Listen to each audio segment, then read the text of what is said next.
Hey guys, today in this video I'll show you how you can lock Facebook profile. So keep watching till the very end and let's get started. First of all, open the Facebook app on your mobile device and make sure it is updated to the latest version available.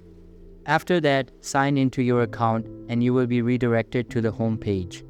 Here, tap on the menu icon at bottom right corner of your screen and a bunch of options will be displayed. Now, tap on the gear cog icon at top right corner of your screen and the settings tab will open up. Here, scroll down a little bit and locate Audience and Visibility tab. Under this tab, you will be able to get the profile locking feature.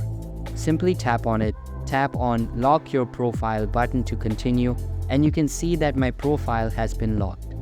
Now, if you can't find the profile locking feature, then it means that it is not currently available in your region.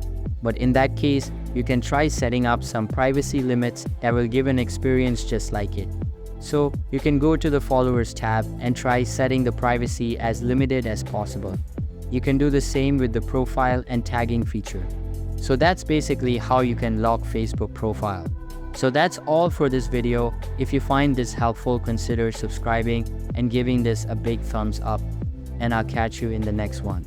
Thanks.